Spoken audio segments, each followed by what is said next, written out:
Welcome to the Ono tonight at the Historical Iao Theater. I'm the producer of Early Music Maui, and tonight we're going to present our musical, Vivaldi for Breakfast, which we're taking to the Edinburgh Fringe Festival in Scotland.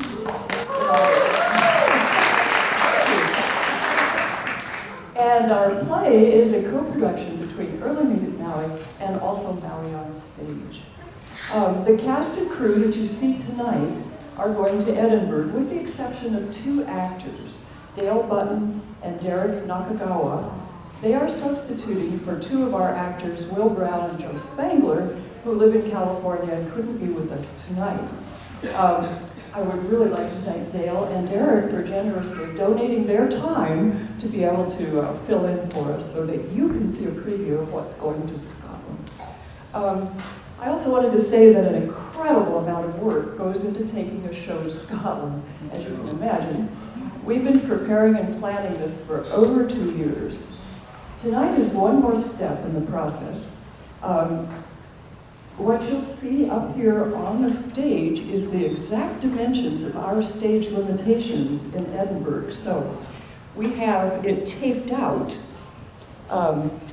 and the backdrop and everything. You may see the blue lines here. Okay, the actors sitting on either side will not be seen in Edinburgh. They're going to be backstage, but tonight you'll get to see them. The set design that you see is going with us. This was designed by one of our members. We also have to take all the costumes, all the props, and all the musical instruments. So it's a big adventure, as you can imagine. The Edinburgh Fringe Festival is probably the largest in the entire world. There's approximately 3,000 shows on at the same time in the city. Various genres, of course. We've had great success in the past. Early Music Maui has taken 5 shows to Edinburgh. This will be our 6th one. In 2004, we did Bach for Breakfast and Father Damien, which featured Vinnie Linares. In 2005, we performed Celtic Revelry and Mozart for Breakfast. And in 2006, we took Mozart for Breakfast to the Avignon Fringe Festival in France. Cameron Keyes, Vinnie Linares, Alfred Wolff, Kathy Cannon, and me, Ginny Morgan, are all veteran actors for these past shows. Our play is approximately 45 minutes long, which is what we're allowed in Edinburgh, by the way. And this is the part we're taking to Scotland. After our play is finished, we'll have a short intermission. You can help yourself to some more food if you like. And the actors and musicians will be back on stage to give you a little second act about Vivaldi. So, enjoy our play. Thanks so much for coming.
he's digging a simple grave for a forgotten man. Only the church bells mark his passing. No one attends the funeral of this defrocked priest. There will be no stone to mark his grave. Only 4 years before, he was the most famous composer in all of Europe. He toured Vienna, Paris, and Rome with his all-girl orchestra. Mighty kings once praised the work of this famous musician.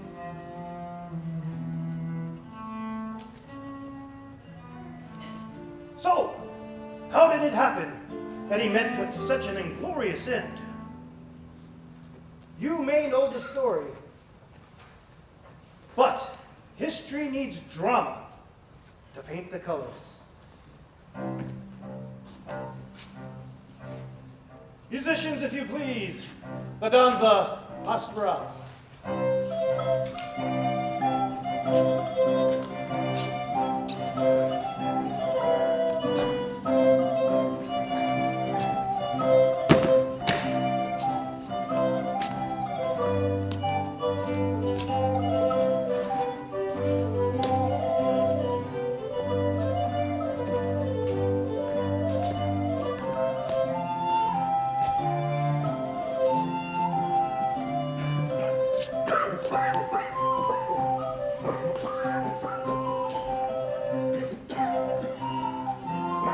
I recognized him at once.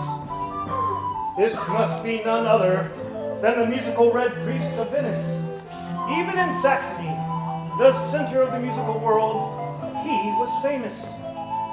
I had to find a way to study the man and his music. Excuse me, sir. Yes? Allow me to introduce myself. George Friedrich Handel. Handel! The great Saxon composer. Why, of course. My dear man, what brings you to Venice? Stagecoach most of the way, and then boat for the last part. An old joke that I'd heard and told many times, but I wanted to break the ice. No, I mean, why are you here? To perform my opera, Agrippina. I wanted to talk to you, in fact, about employing some of your orchestra students. A possibility. But first a question. Did you bring this deep freeze with you from the north? And Idio is cold. Yes, the canals are frozen over, but it's not as cold as it was in Rome last week. I heard the Inquisition in Rome gave your opera a frosty reception. They banned my opera. And that is why I'm here. Venice has a reputation for, shall I say, debauchery? Artistic freedom, you mean? And so I thought my opera might receive a warmer reception than it did in Rome. You do know that you still must apply to the Catholic Church to perform, even here in Venice. Yes, I am well aware of that sad state of affairs. Venice is becoming a police state just like Rome. The Inquisition now keeps watch over foreigners like you. But do not worry. I received written permission from the Venetian Grand Inquisitor himself. The Grand Inquisitor? Himself? Listen to this. The Grand Inquisitor declares to have read Handel's opera, Agrippina, and declared to be in accordance with the viewpoints of the Catholic Church and the Grand Inquisition. And you want to use my students in your opera's orchestra? I do, with your blessing, of course. And you do know that all my students are orphaned, unmarried girls. So I've heard. All the better. All the better for what? Easier to manage, I mean.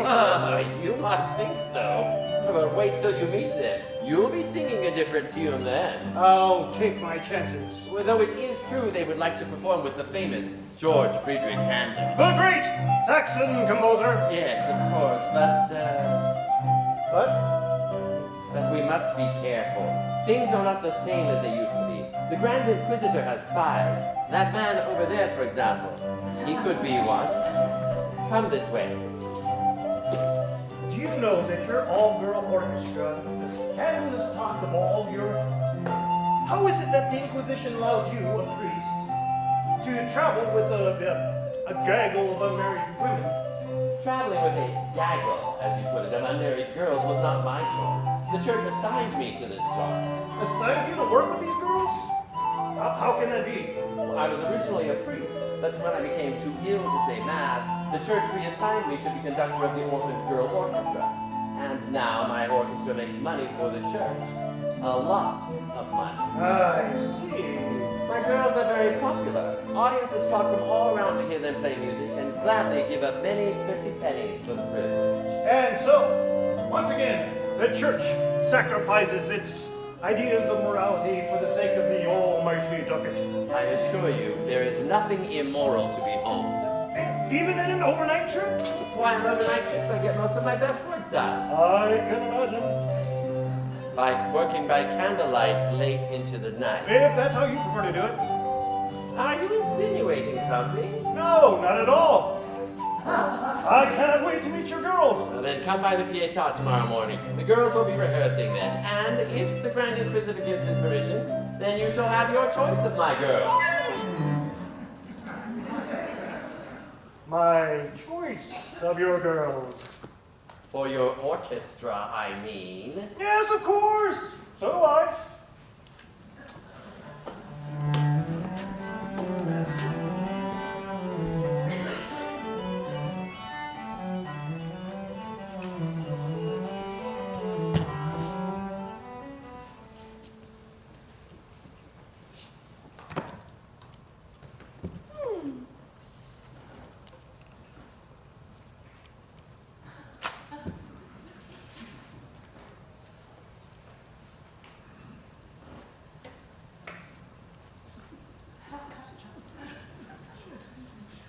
Maribel! What are you doing? Get behind the screen. And whatever are you wearing? What is this? I'm moving on up. Moving on up where? I'm going to impress George Friedrich Handel. The great Saxon composer? Oh, he is great, and so Saxon. And if I impress him, he'll let me play in his orchestra. He won't do any such thing. Now get behind the screen before someone sees you. No! But you know the rule. Virgin girls cannot be seen by anyone. Today I will play in front of the screen. What's gotten into you? My whole life I've been forced to play behind that screen, and now, at last, I want to play in front of it. And just who do you think you are, a princess? Great men come just to hear our orchestra play. Well, I want them to see me play too, especially Handel. Do you realize how fortunate you are to be able to play at all? You could have been thrown into the canal like all the other abandoned babies in Venice. But instead, I was thrown into this orphanage.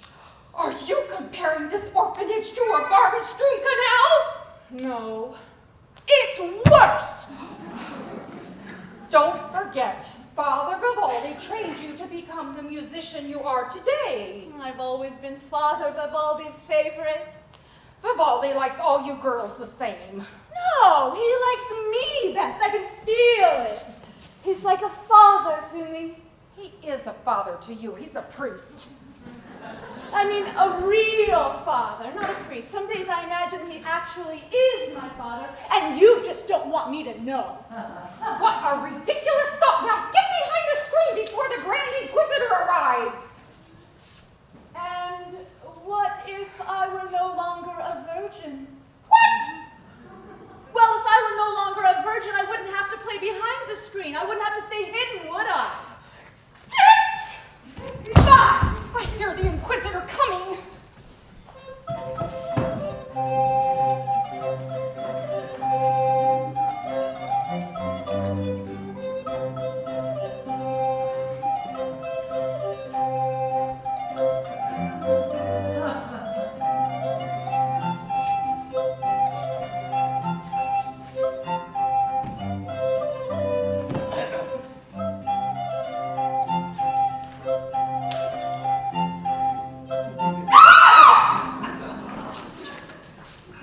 Right this way.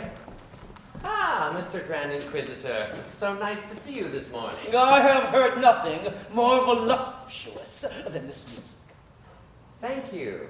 Though I'm not sure voluptuous is quite the right word to describe my music. Who's this? This is the great composer, Mr. Friedrich Handel. Oh, you're Great here. Saxon composer! Yes. So you're here to perform your opera sosa. Agrippina. Right, whatever it's called. So Vivaldi, did you write this music? Yes, I composed it. I call it the contrast between harmony and invention. And I wrote a poem to accompany this particular part. The festive spring has arrived. The birds celebrate her return with happy songs. Oh. And the brooks of the gentle zephyrs with sweet murmurs flow.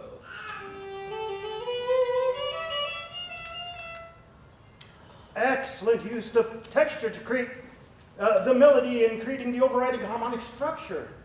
And the eighth-note rhythms suggest the energy of spring. Genius! Don't you agree, Master Inquisitor? Oh, why, yes. The quarter notes, they seem to dance like armadillos. Yes, little armadillos with hard-back shells and pointy things. Armadillos? But do armadillos have pointy things? Yes, armadillos are pointy all over. But did you hear the barking dogs and buzzing mosquitoes? If you listen carefully, buzzing mosquitoes and a barking dog. Oh, yes. Genius, marvelous energy and all that, but it grieves me that the screen conceals the virgins.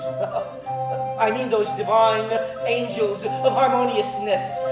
As you well know, our girls are not allowed to be seen in public.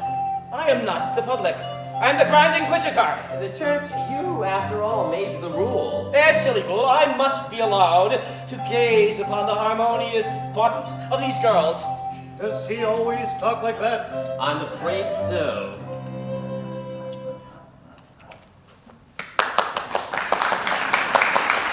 Please! This is a church!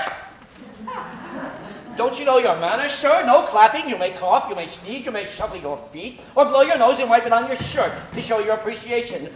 But you may not clap. Sorry.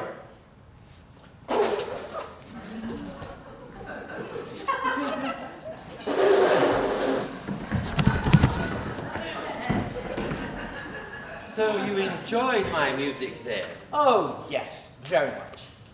Would you like to make a donation to our efforts here at the church? Oh, of course, Father. I am very willing to give you... Oh. Hey! Did you say that they were all under 20? Come back later for another concert, and I may reward you with a peek. A peek? Oh, I can hardly contain myself. Thank you, gentlemen. Good afternoon. A peek?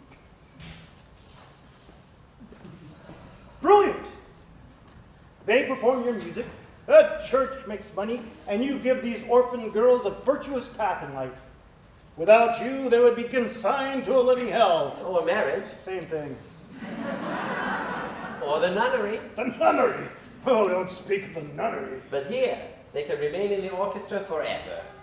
And I hear you've even worked their monthly cycles into your music. A simple fact that as their music teacher, I can predict to the day when they will play with a certain frenzy and fury. 2 weeks later, they play with nothing but weeping and sadness. So of course, I seek to use the most of their natural biology in my musical compositions.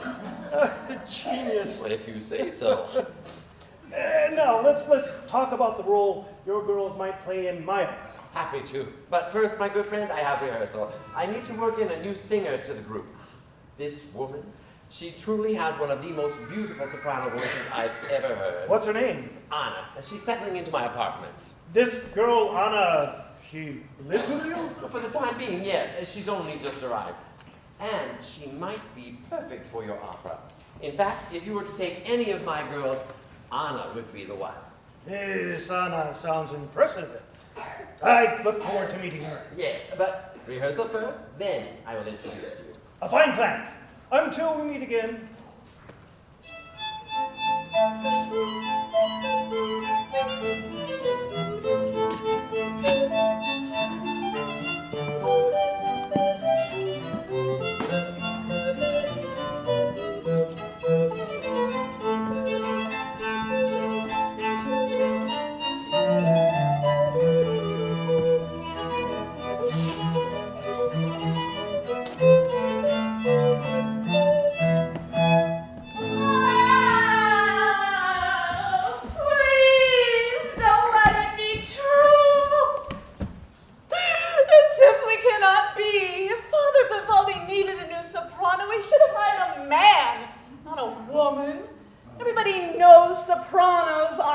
women. They don't sing soprano roles. But no, he hires Anna. When he could have hired someone like Signor Castro Castorini, the diva of all castrati. Why, just look what he's capable of.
Anyway, like Anna. Furthermore, Anna gets to perform in front of the screen. She doesn't have to hide in the back like the rest of us because Anna's not a virgin. And now Anna is going to get hired to sing in Handel's opera when I should be the one he hires. It's not fair. And Father Vivaldi invited Anna to live with him when I'm his favorite. God, I hate her! And I haven't even met her. But no mind, she won't be around for long. I'll take care of that.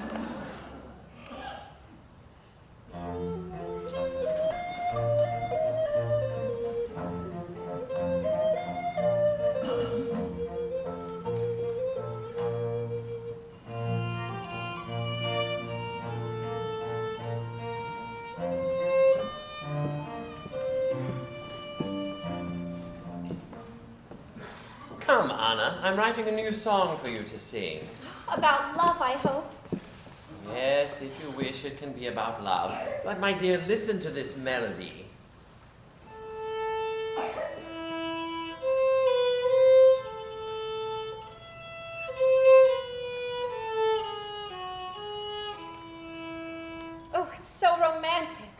Listen. What? Do you not hear it? The melody dictates the harmony I plan to write. In just 4 measures, my melody transitions from the principal key to the major third using the circle of fifths and 1 diminished chord. So? B minor to E minor to E diminished. Let us write some words to it. Okay. What do you suggest? Come, my beloved, my heart awaits and calls to you. Come, come, hurry and come. No! Do you not think it is romantic? I don't care about the words as long as my ingenious harmonies can be heard and appreciated. Then why write it for me? Oh, your fair image will entice men to patronize us. C, E diminished to E major to... Now, here.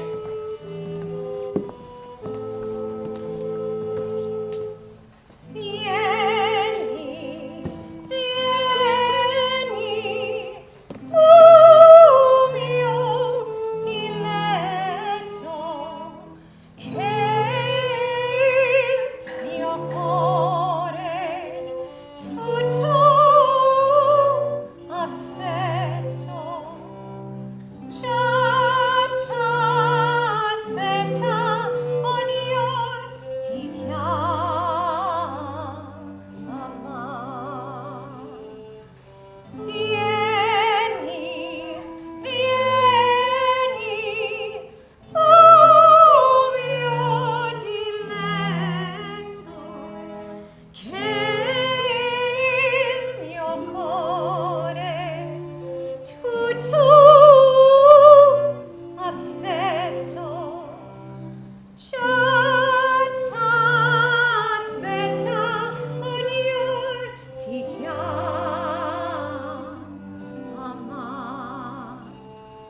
Il mio cuore tutto affetto, il mio cuore tutto affetto, già t'aspetta, ti chiama, ti chiama, ti chiama.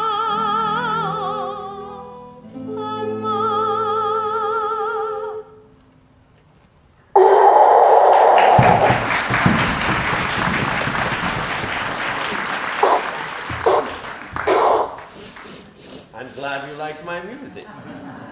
Strange custom you have here, blowing your nose and shuffling your feet to show your appreciation.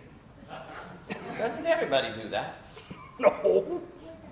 But it is a beautiful piece of music indeed. Thank you, but frankly, it needs work. I think the piece is perfect as it is. And this is the new soprano you were talking about. Yes, Anna, George Friedrich Handel, the great Saxon composer. The great Saxon composer? The great Saxon composer. I believe she would be good enough to sing in your opera. Good enough. She would be fantastic. Such a compliment from you means a great deal. Come with me, my dear. Let's talk. Father Vivaldi, Yes, a package has arrived for you. a package. What is it? An unknown object wrapped in plain brown wrapper and usually sent by the post. No, I mean, what's inside it? I wouldn't know, I haven't opened it. Well, have the package set inside the main door. It requires your signature, Father. You walk this way. Well, if I must.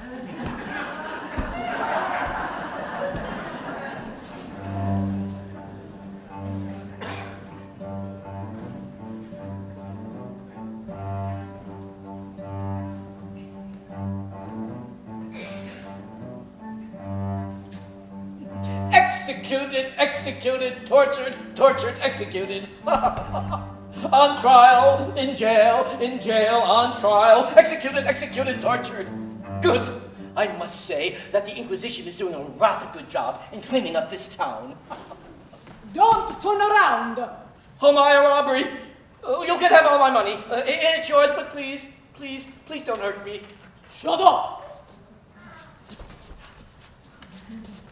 I said don't turn around. Sorry. Now, listen to me. I come bearing the news. News?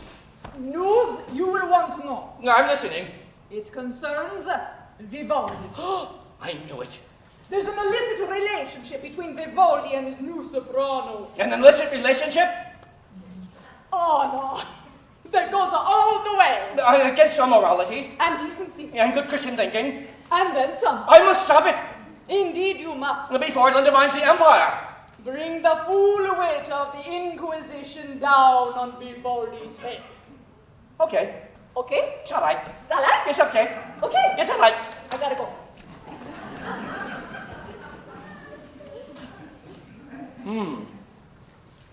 Maybe I can use this information to get a peek at those celestial girls, those voluptuous hotties that I so want to get a look at. A lucky bit of information, I say.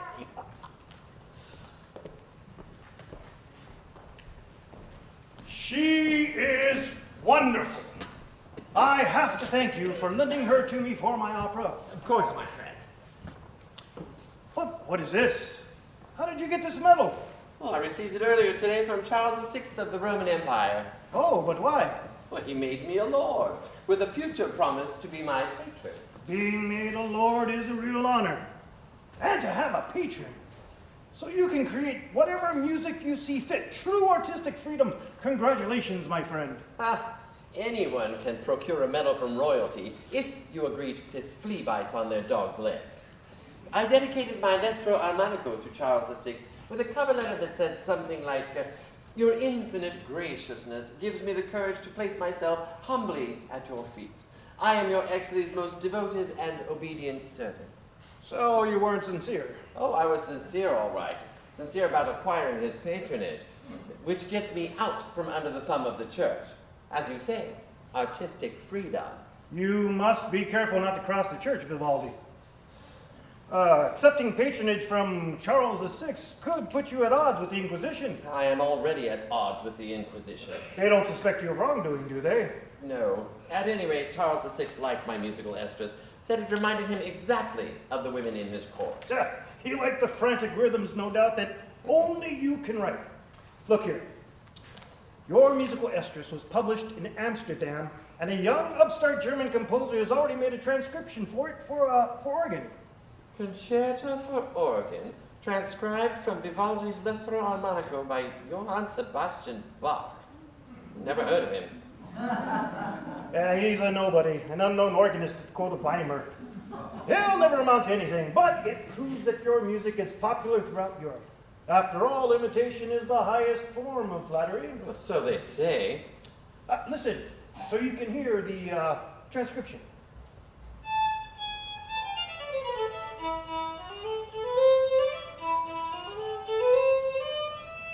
What has he done to my composition? Flattery? This is an abomination. Yeah, I'll do, of course, to that upstart German composer Bach. Nothing like the original. How dare the second-rate composer take my music and butcher it? If I were king, I'd have his head on a platter. At the very least, I'd throw him in the dungeon and chain him up to the walls. Then I'd chop off his hands so he can never compose music again. Vivaldi. A man like this Vivaldi. should not be allowed to roam free. Vivaldi. A man like that What? Who is that? Where? There, lurking in the shadows. Oh, it's nothing. It's just the Grand Inquisitor. But why is he wearing that silly mask? He does this all the time. Wants to get a look at the virgin girls. I see. We can see you. You can come out now. Oh, why, yes, of course. I say, Father Lord Vivaldi, I am ready for another concert. It's best you stand over here. But I must see them. You must just give me a quick peek. You know seeing the virgin singers is not allowed, even by you. Oh, but I dream about them every night. Their soft, milky skin, their golden hair, their, girls capable of making such angelic music must have equally angelic bodies. I think it best they remain in your dreams. Now, come this way. No. As I was saying, Walk this way.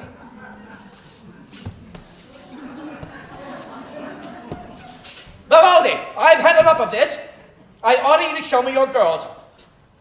I know secrets about you that could be very damaging if the secrets got out. Like what? Like you're living with Anna.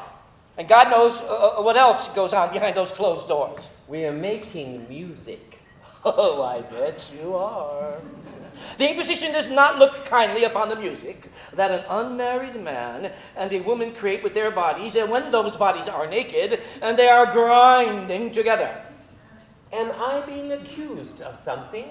Indeed you are. And you are about to be indicted. But I may let you go. I also may let you free. I may forget all about this if you introduce me to those girls, and I will not take no for an answer. Are you absolutely sure you want to see them? Yes. Yes. Yes, yes, yes. I want to see them. Show me to them. Show them to me. I demand it. Very well then.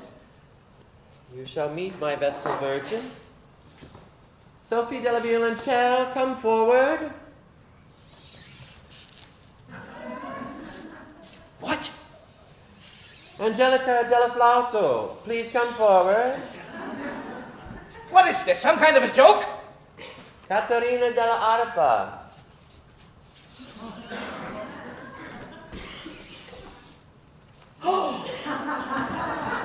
Do you mock me, Vivaldi? No, these are the girls in my orchestra. But where are the beautiful girls? You must be hiding them from me. Oh. But you said that they were all virgins. They are virgins. Impossible. Their pure souls are composed of harmony. You tricked me. You fell in love with your imagination and their beautiful sound. Father Vivaldi, you are under arrest for making a mockery of the church and for crimes against morality. You are hereby ordered to appear before the court of the Inquisition.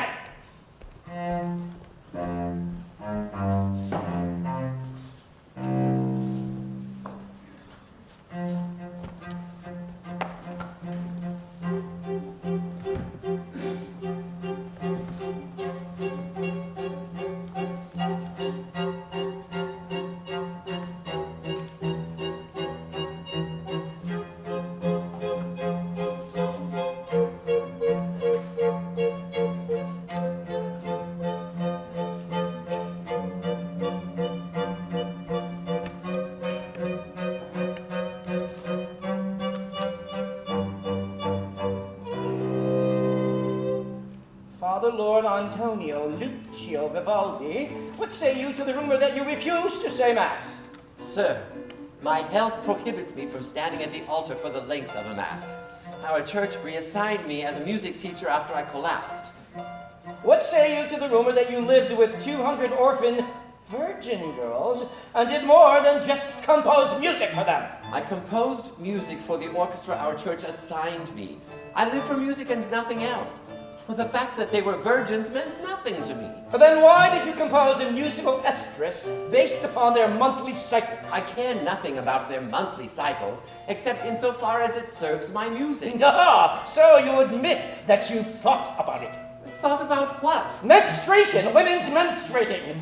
Yes, I am guilty of writing my music for the human body. And what say you to this song that you wrote for Anna Giraud?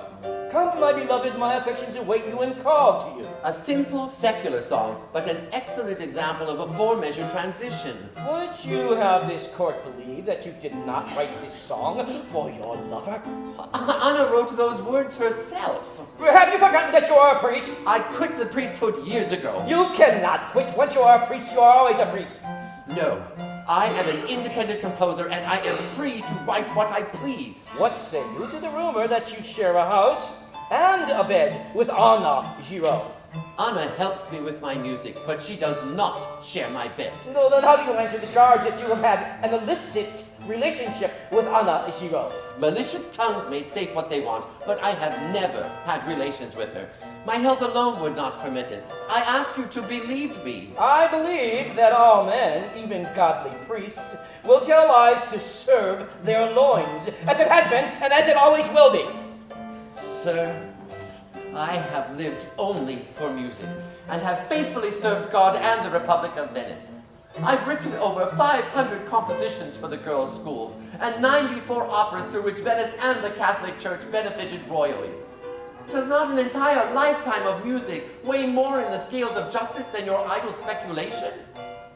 I have reached a verdict. Father Antonio Lucio Vivaldi is guilty as charged. You are hereby exiled from Venice, and your music shall be banned from this day forth. Under my edict, the world will forget the name of Antonio Lucio Vivaldi. Now get out of my sight.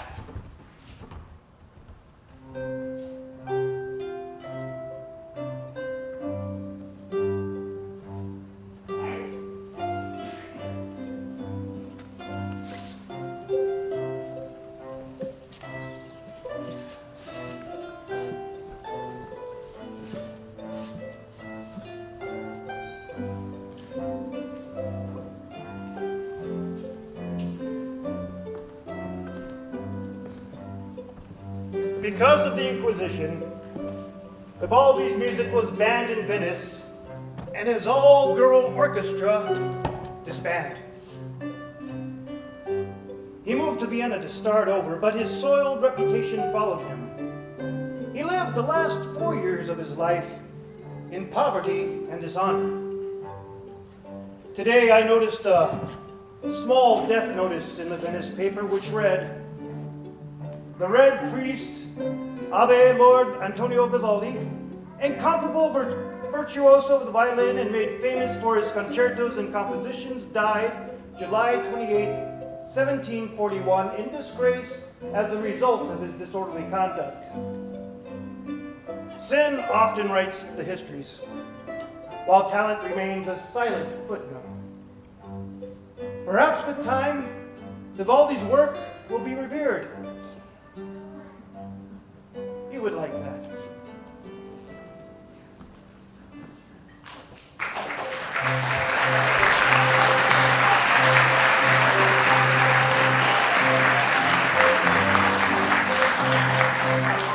No one remembered the name of Antonio Vivaldi until it was noticed on a J.S. Bach manuscript 100 years later. Concerto for organ after Vivaldi. If the great Johann Sebastian Bach admired Vivaldi, he must be worth musical attention, and the race to revive his music was on. History remains silent on Vivaldi's relationship with Anna. Was she a student, a nursemaid, a lover, or perhaps his daughter? In 1950, there were 2 recordings of the Four Seasons. Today, there are over 1,000. To this day, Vivaldi's manuscripts are still being recovered. The Four Seasons remains one of the most popular pieces in the canon of classical music. After centuries of denial, the Spanish government condemned the Inquisition on May 12th in the year of our Lord, 2011. The Catholic Church wrote, "We are deeply saddened by the behavior of those who in the course of history have caused these children of yours to suffer." If Antonio Lucio Vivaldi were alive today, he could retire comfortably just through royalties from recordings and performances of the Four Seasons. Vivaldi's compositions are now in the public domain, and many people make a lot of money off of his work. The Four Seasons sells cars, diamonds, mobile phones, and credit cards. You can even buy beer, perfume, and ramen noodles to the tunes of Vivaldi. And today, you met the man behind the music.